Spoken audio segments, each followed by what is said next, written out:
Welcome to Third Eye Roll, where ancient wisdom gets decoded, demystified, and occasionally roasted. I'm Dr. Justine Lemos with Scarlet Trillia, here to serve up Vedic insights, spiritual real talk, and a healthy dose of side-eye. Each episode, we're diving into Vedic astrology, Ayurveda, Tantra, and the weird beauty of being human, with segments like cosmic, current events, story time with the Vedas and Shastras, WTF is that? And a mystic mic drop to leave you lit. No gurus, no fluff, just the good stuff.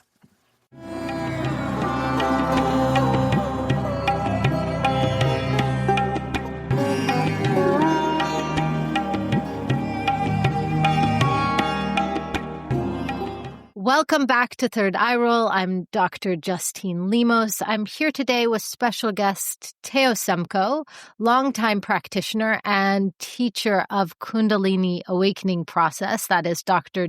Glenn J. Morris's improved Kundalini Awakening Process. Welcome, Teo. How are you today? I'm well. How are you, Justine? I'm all right. So today we're going to dive into sādhanā, tapas, Tantra, neotantra, and its pathways. So let's just jump into the conversation. Sounds good. Happy Diwali, first of all. We are right at the new moon in Chitra Nakshatra, the star sign of the shining jewel, ruled over by Vishwakarma, the architect of the universe. And of course, Chitra is a star sign whose planetary ruler is Mars. And actually, this is really appropriate because this is where Mars kind of harnesses the martial aspect of Mars into becoming the architect and the one who is very precise. And in this way, because Mars is a great yogi, a great sadhika, this is where the practice gets refined with this new moon and with the celebration of Diwali. Good stuff. Indeed. Darkness into light. Yeah. So what do you want to tell us about practice and daily practice versus practice for transformation, if there is a versus, and sadhana or spiritual practice in the modern world? Well, just to point out for people who may have experienced, say, a yoga class or yoga classes, that things were not always done this way specifically. And yoga shalas have existed for 100 years.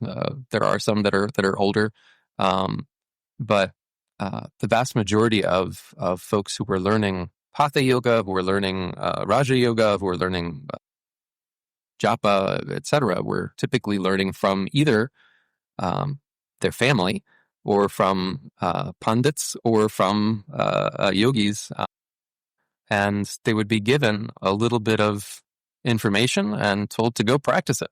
So it wasn't necessarily a big social thing with everybody practicing together. Not that isn't done, meaning that does exist, but it's not the day-to-day mainstay of learning. The learning process would really be to be given an assignment, go off and practice it, come back, and then be given corrections, basically. And that process is very different from the current sort of commercialized aspect, which is built on dependency. It has to be for people to return again and again and make payments for allotted times, etc. The other thing is, because of time constraints, a lot of changes get made in what gets presented, and because of marketing. Because if a space has to be paid for in modern times, then we have to market according to the desires of people who may not actually know what's possible within what they could learn. And so they're coming for the thing that they think they want rather than the thing that they would want if they actually had a taste of something deeper. So, and also it is quite true and substantiated that when yoga came to the West, there wasn't scope or there wasn't a template for something that could last a very long time and you wander into a shala and stick around for 6 or 7 hours during the day. And so there was I think, conscious and deliberate effort to formulate yoga classes based on jazzercise classes, actually. And this history has been pretty well established, which means 60-minute, 75-minute, or 90-minute blocks of time in which an activity is done. And I think that this is where yoga really got exercise-ified, though it was already happening in 19th century India. So many of the practices that take time or take more time or seemed to be less essential to what was becoming the body beautiful practice, like, for example, the practice of drishti, of eye movement, got relegated to, and not just relegated, just completely left out of the practice. You similarly see a lack of warming kriyas that were a big part of hatha yoga before, typically, meaning it was common to do things like some pranayama and some drishti, eye warming exercises, eye gazing, etc., before then beginning some warming exercises for the joints and for the spine, before then beginning Surya Namaskar, before then going into asana practices and kriya practices and the like. So, and all of those things make a big difference in one's experience of the practice as one does it, in terms of each of those things shifts body consciousness. If one is not actually clearing out the stuck garbage in the visual cortex and in the interplay with the eye muscles, meaning those early eye-warming exercises before even doing gazing, clears out the sticking points that are cleared out in modern psychotherapy through EMDR, the eye movement rapid desensitization, and through things like spotting. Brain spotting, exactly, yes. which is an offshoot of that. So yogis did this every day for themselves, basically. And as a result of that, without having those sticking points, those stuck bits of information, stuck experiences, tactile and sensory and emotional experiences, now they're able to actually just abide in the mind stream much more easily. Sounds pretty important if what you're trying to achieve is samadhi. If you're trying to actually achieve a state where you're not trapped in the little vortices and fluctuations of the mind, but rather are in the bigger wave forms of the mind.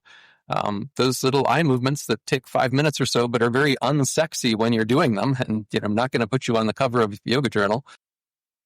They're pretty important for the consciousness state. Similarly, doing warming kriyas, there are lots and lots of vinyasa yogis now who get injured constantly while doing fairly extreme stretches with fairly extreme corrections that wouldn't get injured as frequently if they were actually doing warming kriyas that are rotational exercises that have a different effect on lubrication of the joints, on removing adhesions in the muscles and fascia before you start to lengthen or stretch those muscles and fascia under duress. And the opening that's done during those kriyas. We're just talking about hatha yoga so far, much less all of the other aspects of yoga that are traditionally taught. Most yogis, too, it would be good to point out, practice more than one style of yoga, or more than one type of yoga, I should say, not style. Typically, they practiced a style. If they were doing hatha yoga, they were doing a style of it, yes. But they were also doing things like japa, recitation of mantra. They were also doing things like various forms of either self-inquiry or meditative yoga or devotional yoga or yoga of action or all of these other things. So the hatha yoga is basically a support for those other methods, especially for Raja yoga. Although it has some particularly powerful practices that, again, are no longer taught within the current space, at least not very widely, because they take a good bit of dedication and self-understanding with a small s, meaning understanding of the body personality as it's reacting to the work that's being done, so that you can actually track what you're doing as you do these more advanced or challenging practices without hurting yourself or without doing the exact opposite of what you're trying to do in terms of smoothing out and the mind stream.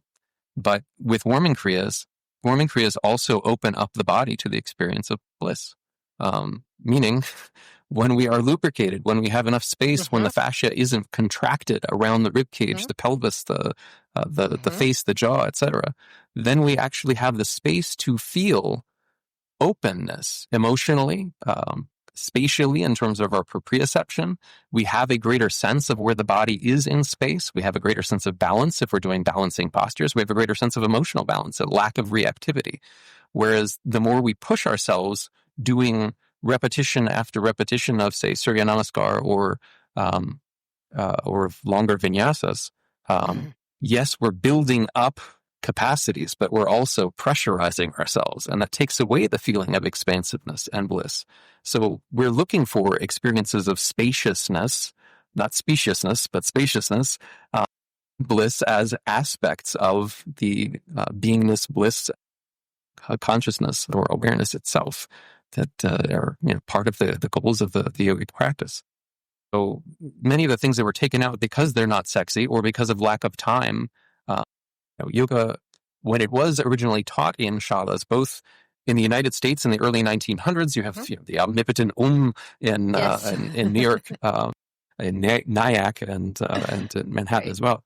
And you have yoga shalas existing from about mid 1800s on in India as well. In those, and there was already sort of a gymnasium, sort of even before the jazzercise of the 60s and 70s that Justine already pointed out, which was a big reference for like Himmelman's yoga fitness and stuff like that. We had gymnastics and circus arts and things like that being mixed with and aspects of Indian wrestling being mixed into the early practices. But people came in and they practiced for a couple of hours, and they might not practice every day in the space. So they might practice 2 or 3 days a week for a longer period, making the journey often by foot to get there, and then they would go home and practice a little bit or a lot on their own, separate from that. So, but I do see. I just want to give a kind of shout out to the culture of modern yoga shalas, because in many ways they're filling a niche that isn't found in the culture elsewhere. For example, many people are no longer attending or don't attend churches or other congregations. And so there isn't a gathering place. And as we become more and more and more isolated, it just becomes a neutral culturally, common ground. It's an extremely important thing to have a shared space of being where people are holding space for each other and actually exchanging and breathing together. So extremely important. So inspiring. It is extremely important. And perhaps I always like to be hopeful that whatever yoga we have is the yoga for our time. That's my big hope, is that the yoga itself has a sentience and a consciousness unto itself, and that we have whatever yoga we need for whatever times we're in. By bringing it up here, and we hope to reach at least a few people that will understand that this is something that's already being propagated by some of the teachers in some of those shalas as well, meaning they're doing their best to actually see within the consumer constraints of having to pay their rent or their mortgage on their space, how they can actually get the benefits of some of the traditional deeper practices along with the daily maintenance work that is so useful. I mean, people need, whether you call it self-care or daily practice, or whether your association of sadhana is just doing a set grouping of asanas, pranayama, etc., that may be achieving slow change and transformation in your body personality, but may not be achieving sort of the dramatic elements that are spoken of in the mythology of yoga. It's still doing very powerful things for keeping people from falling apart completely under the social pressures and economic pressures of the modern age. That said, the more that some of these rebellious, lovely teachers can actually begin to impart ways that people, or the expectation, the understanding that people can actually take stuff home and do stuff and have really rich, deep experiences where the practice itself or the elements of divinity that are represented, anthropomorphically and in sound and in geometry by mantra, yantra, etc. All of these aspects can teach rather deeply. And even the syncretic yogas, where people are doing, Christian yoga or Jewish yoga or Muslim yoga, etc. And which, of course, bodily postures and movements did exist, breath synchronized in all of those traditions in earlier ages too. But even, putting things back together syncretically, where they're in, prayer or devotion from a different system into a physical yogic system, for example, or into a meditative practice that enriches the contemplative systems that already exist in those religious traditions. Those things can be made deeper too, and all you need is a teacher who has a deep enough understanding themselves from going into a deeper transformative practice that can then impart pointers and say, "Hey, try this when you go home," and you'll get really rich, deep experiences of gnosis, of either consciousness and the dynamics of consciousness itself, or of a particular theistic aspect of experience, or a particular richness of unity. So,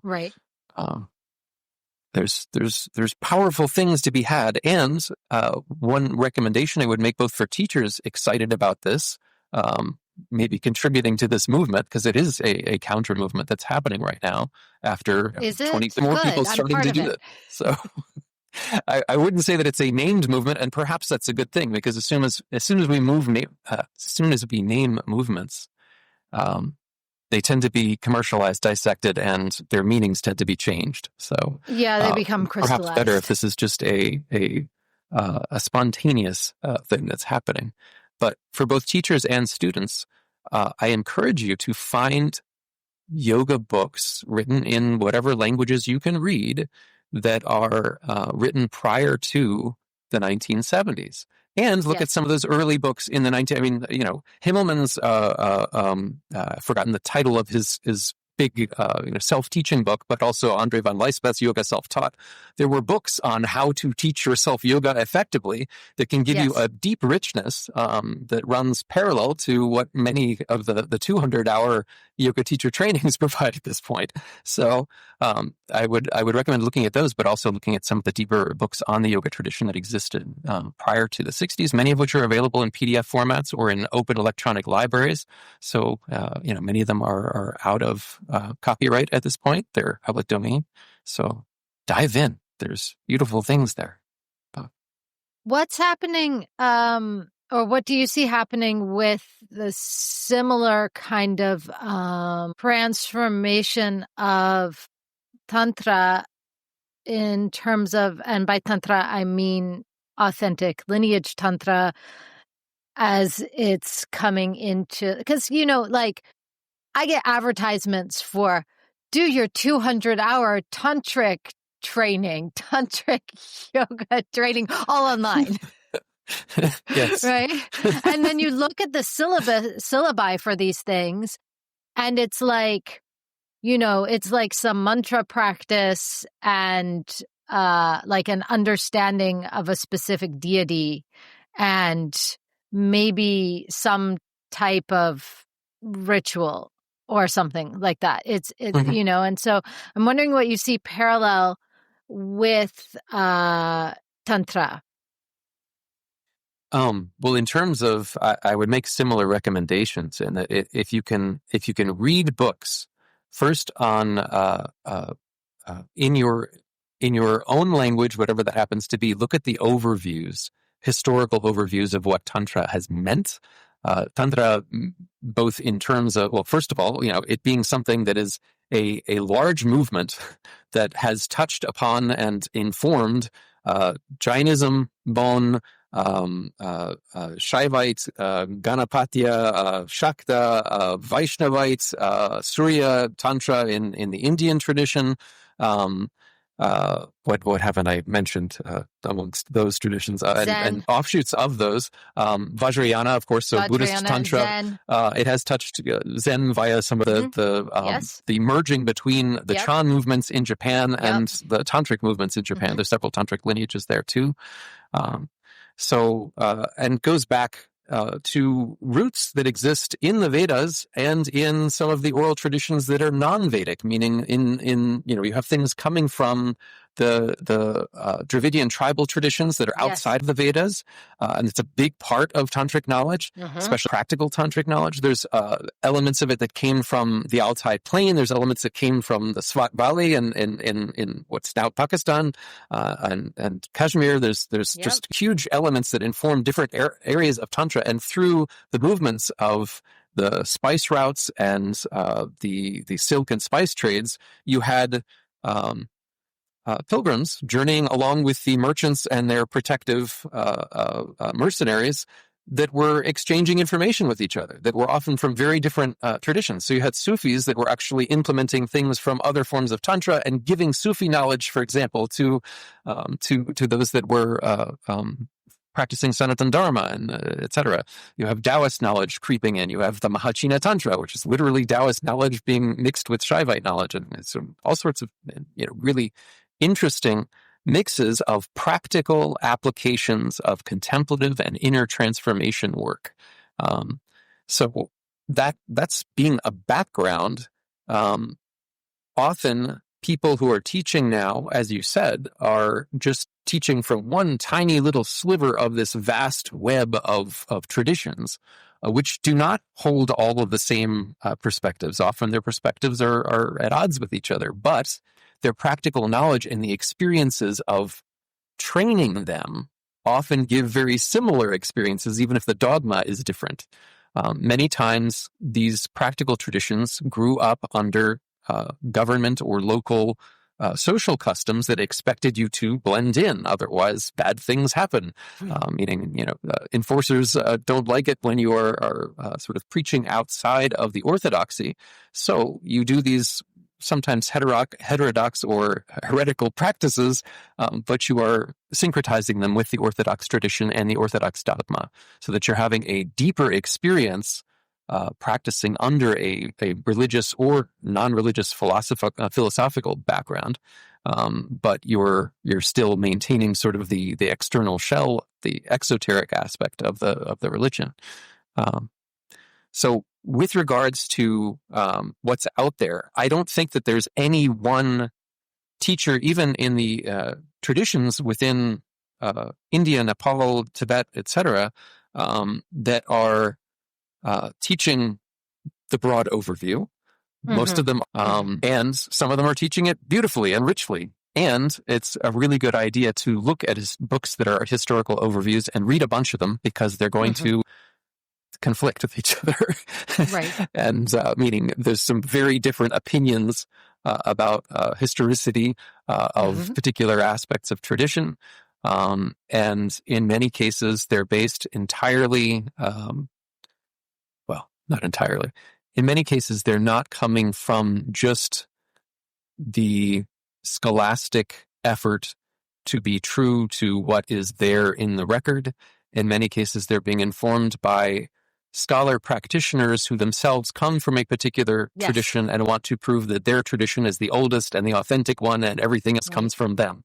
And you see that back and forth between, many different Western scholars, as well as Indian and Nepali and Tibetan scholars as well. So once you start to recognize that that's a pattern, you can read richly and understand that lots of stuff is going back and forth between these traditions over time. There's nothing that's truly pure except for the experience of the practitioner that is using these tools and getting the experience. And that's really important to remember if you are interested in learning in more than one tradition, or learning sort of the universal human experience of this versus just a coherent dogmatic line. Although, if that's your interest, you can find that too. So, meaning if you wish to just be immersed in one particular dogma tradition, there's certainly plenty of that available. But there are wonderful courses on Sri Vidya. There are good books available, which any decent sadhak, any practitioner who has done the work, can guide someone else through the process of these. There's good enough books out there describing Mahavidya practices, describing Navdurga practices, describing Saptamatrika practices, etc. So some of the richer sort of deity practices in Tantra, both deity as geometric principles of divinity and also as anthropomorphized principles. There are aspects on the non-dual tantras that do not require any religious subscription to understand them deeply, meaning there's multiple forms of non-dual practice, understanding the nature of consciousness itself rather than approaching that necessarily as a divinity. There's other ones that do give sort of a deity name to it, but mostly it's about non-dualism. And then there's other aspects that are completely, follow this dogma. It's all about the contract with the deity, the same way that Abrahamic traditions are. So these all exist. And again, if you start with some broad overviews and then start to look at practices, caveat emptor, you want to be cautious as you approach any of this and make sure that there is some sense that practicing a particular way is going to give a particular fruit. There is no real safety in Tantra. Know that, both in terms of interactions with people and in terms of interactions with the practices themselves. It's very powerful practices that can really radically shift your physiology, even overnight. Doing a practice for an entire night can really rapidly shift your mind state.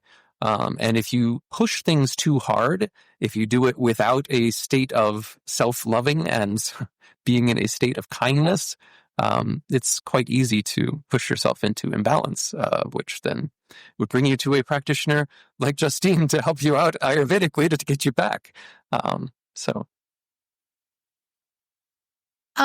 For people enmeshed in the modern world and its pressures, I find that even 15 minutes of meditation or like even a very, very simple practice is often too much for them to allow themselves to do, really.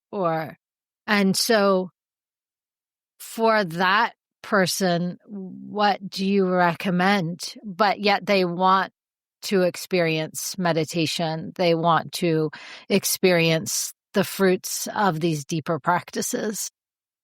What I find is that people that have had to do some sort of deep practice or study in some area of their life can usually use their experience with that, whether it was training a musical instrument, training in athletics, training in dance, training in song, training in engineering, etc., something that required some degree of dedication. For them, it's usually possible to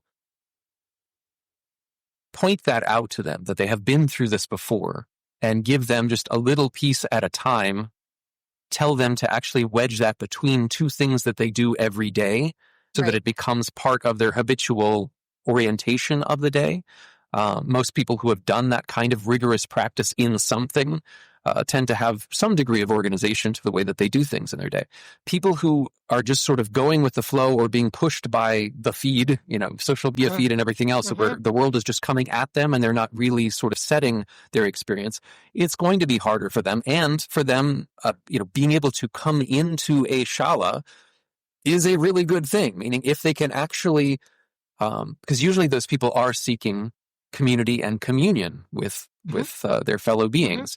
And if you could provide that and give them tastes of experiences and also develop a little bit of a habit, a really short one that's easy for them to do when they're in the shala and easy for them to do when they take home, they can start to actually move in that direction. And something simple like working with, say, marmas and drishti, which emotional freedom technique, which is very popular, basically using pressure point tapping and eye movements.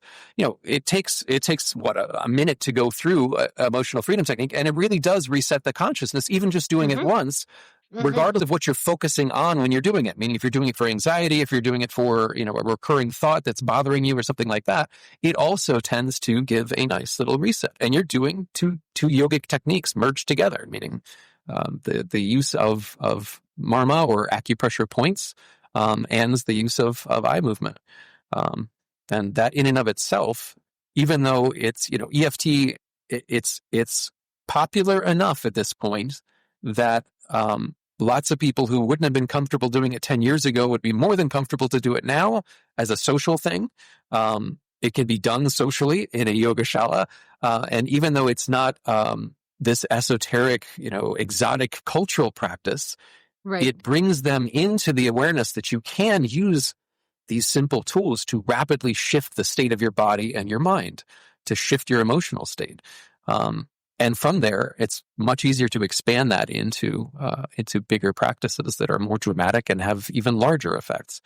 Also, if you can anchor something that clears, like EFT or resets, and something short that actually generates a state that they like, do one after the other, those two things can become an anchor for the rest of their practice that they build, whether it's yogic practices or learning an instrument, learning a language, learning whatever it happens to be, something else that's skill building.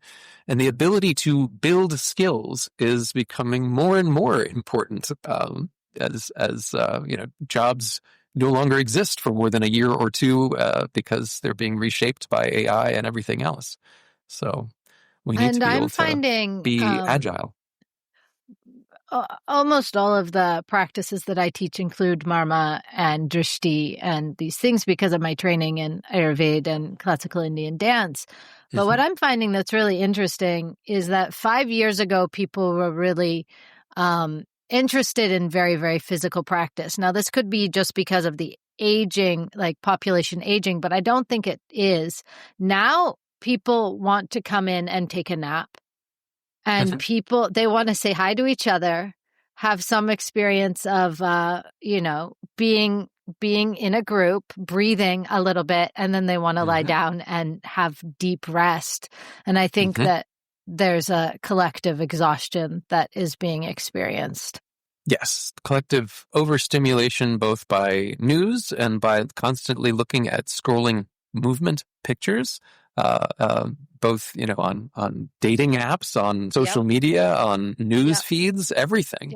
Our bodies were not designed to do that. And the people who created the feeds that actually scroll, they know that.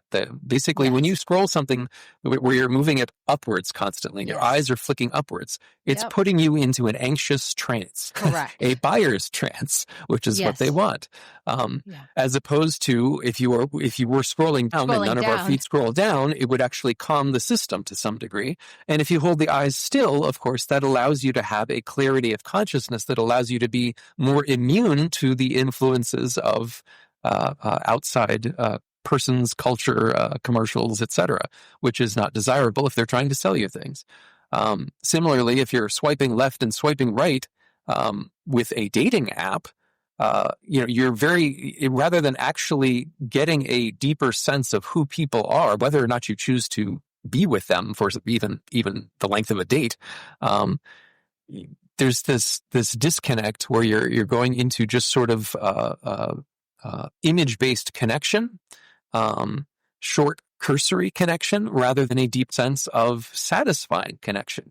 And that's to the advantage of the dating companies too. It's been proven that they will intentionally try to set up relationships that last just long enough for you to stay with the platform, but need to go back to the platform meaning they don't want to actually find you somebody that's a good long-term match. So,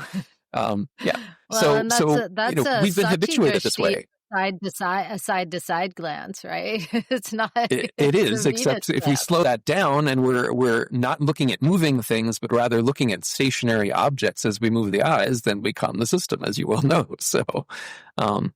So moving to the need to rest that you're finding from people coming into the shala, both Ayurvedically and people coming in for yoga classes too.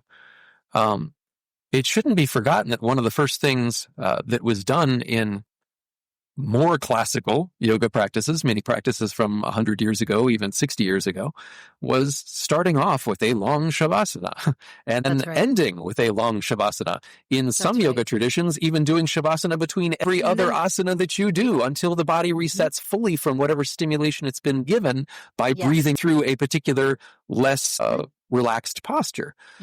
So you would do, a standing posture, and then lay down on the floor and do shavasana. Yep. And then you would do a back bend and then lay down on the floor and do shavasana, etc.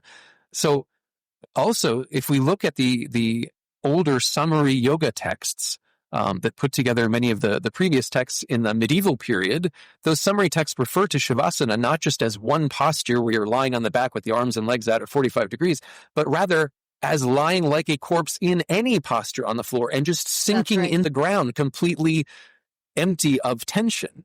And that process, lo and behold, is now showing up in Western studies. It's being given to vets with PTSD. It's being given to people with anxiety. It's being given to those of us who are neurodivergent that have hyperstimulated systems as floor time, right? If you look up floor time, they will have you either lying on a hard surface rather than on a soft couch or a soft bed, lying down on a hard surface and just sinking into the ground with each exhalation. In some cases, putting the legs up the wall, like legs up the wall pose, so that even more blood flow is flowing towards the head and towards the heart and relaxing those, etc.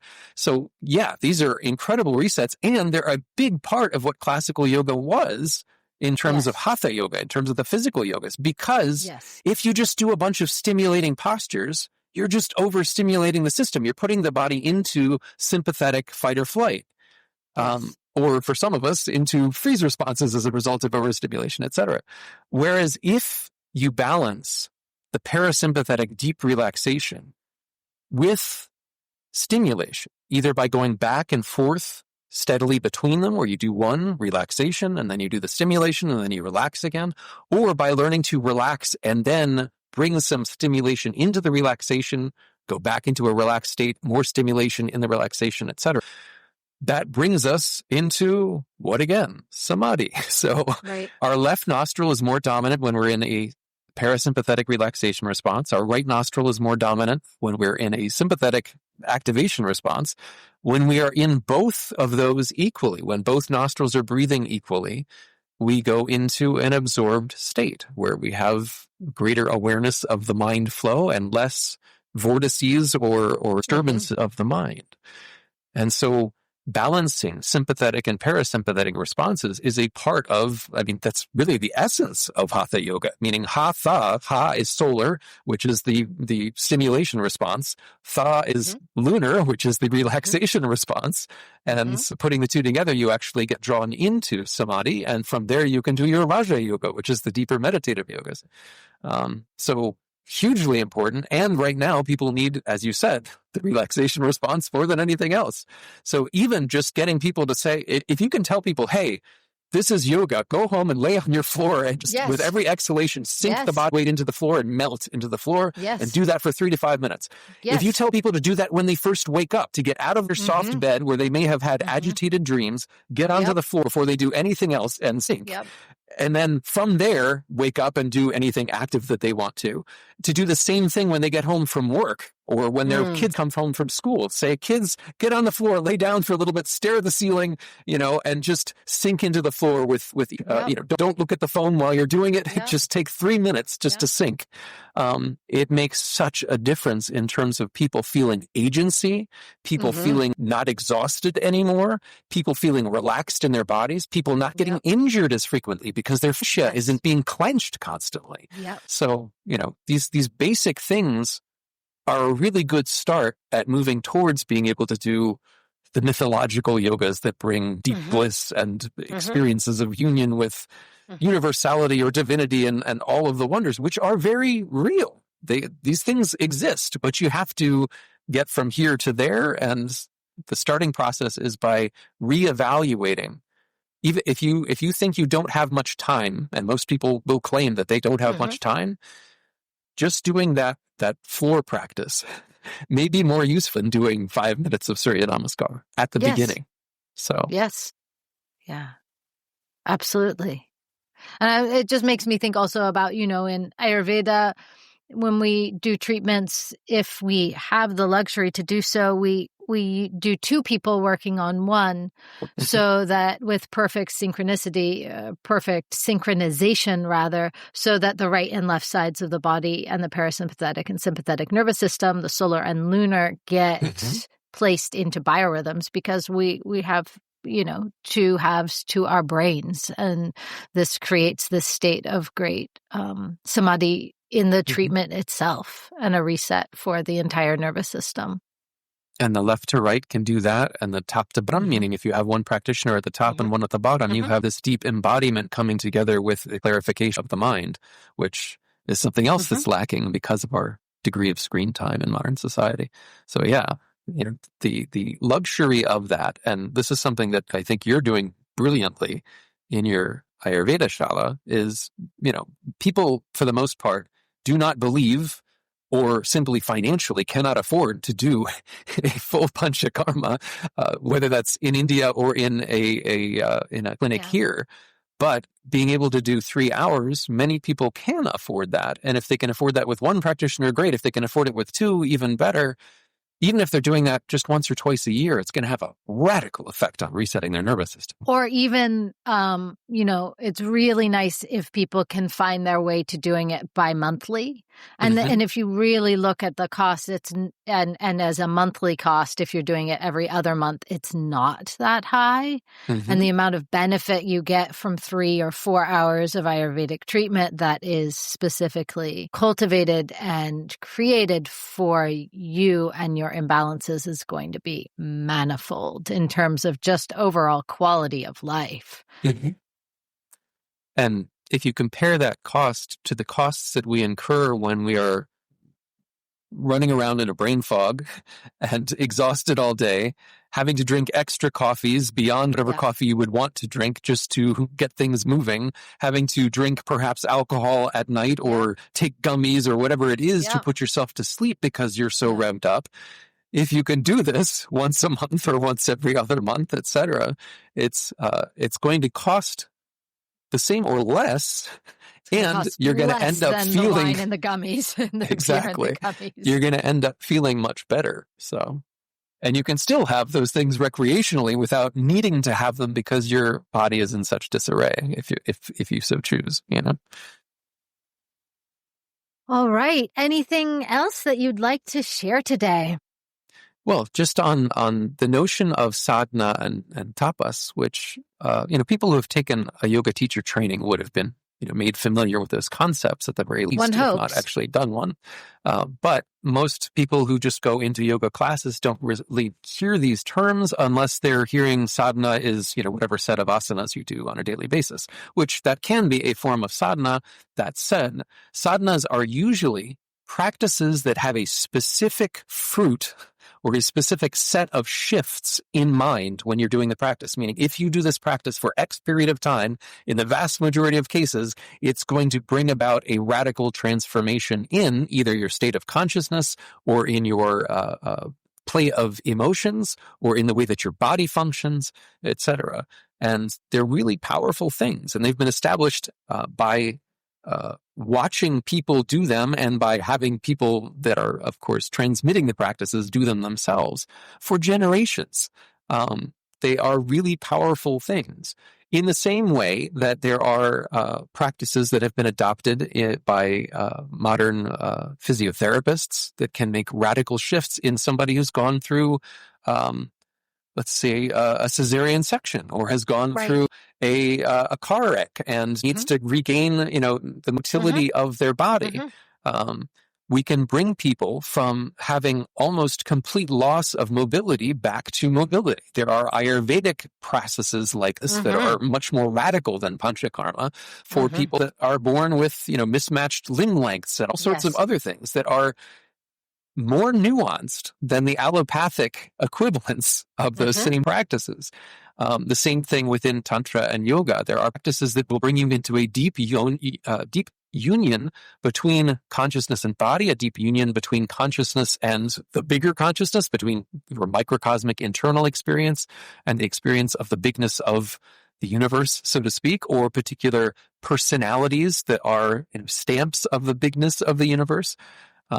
Archetypes, etc.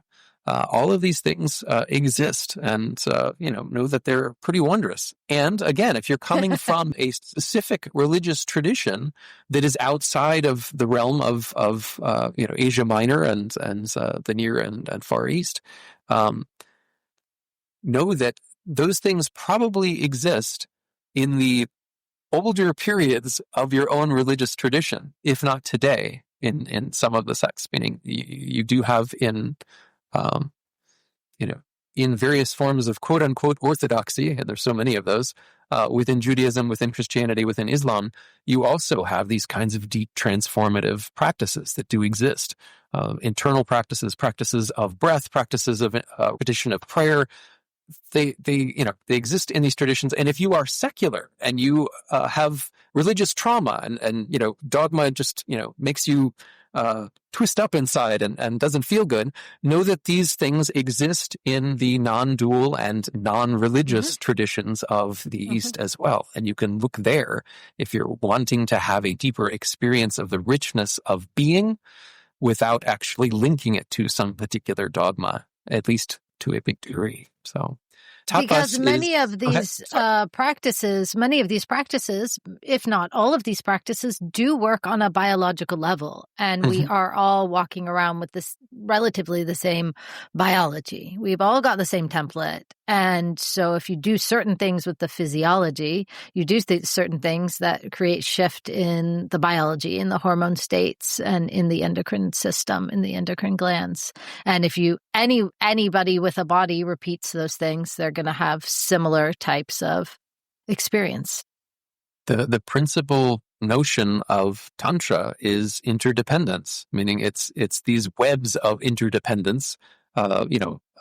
Sutras are texts on one particular topic. Tantras are texts that weave together different topics and show how they interplay, how astrology interplays with psychology, interplays with medicine, interplays with practices of meditation, etc.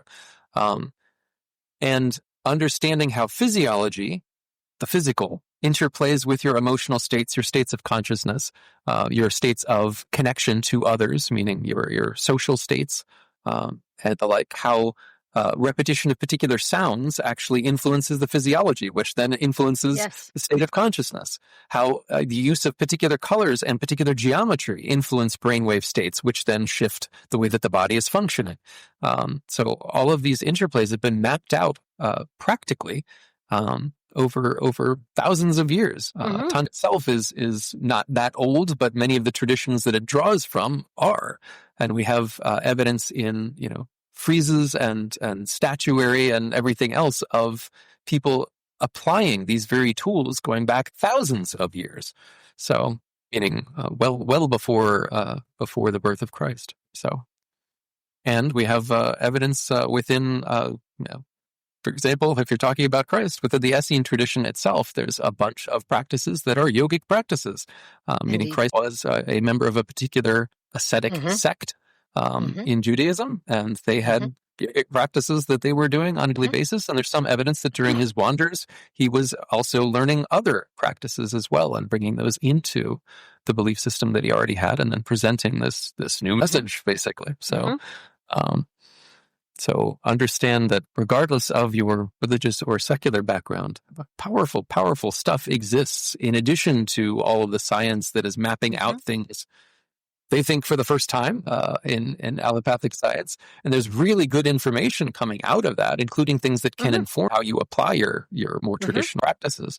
But at the same time, there's lots of stuff that is already known in these traditional forms of medicine, yogic practice, etc., that everybody who practices those things knows they work because they do it over and over again with their clients, with themselves, etc. And it gets very specific results. And those things are only now being mapped by allopathic medicine. For example, there are ingredients in Ayurveda, in Unani, in Tibetan medicine, Soaripa, etc., in Chinese medicine, in African medicine, in Greek medicine, that have been used for generations upon generations that are only now being studied. And this is where it gets a little scary because of the extraction of knowledge and the creation of, patents that will prevent the use of traditional knowledge and things like that. That is, worrisome. Yes. Exactly. And just the extraction of cultural knowledge and the repackaging of it in both in terms of New Age traditions and practices, for example, tumo, or, just the extraction of curcumin from turmeric and its overuse. And so this is where things get really and things being packaged as superfoods complex. that have limited geographical right. regions in which they can be grown, and the people who use them to stay healthy now no longer can afford them because they're being exported and gentrified to people who don't even really need them and are not using them properly. They're just being added as luxury ingredients to things because it's the latest trend. So what to do? What to do is get excited and learn. The more people get excited and learn, the harder it is to be shaped by marketing alone. I have no problem with people being wealthy and abundant from beneficial exchange, but beneficial exchange is not the same thing as strangulating resources and causing non-useful monopolies that are actually harmful to the population. So let's all learn about economics and Ayurveda and yoga and everything else, and understand how we can actually shape systems that are beneficial exchange rather than constricting things in ways that damage the health of individuals and the ecology. So may you never thirst. Thank you so much for the conversation. I hope everyone enjoyed it. Om Namah Shivaya. Much love to everyone. Happy Diwali. Okay. Thank you.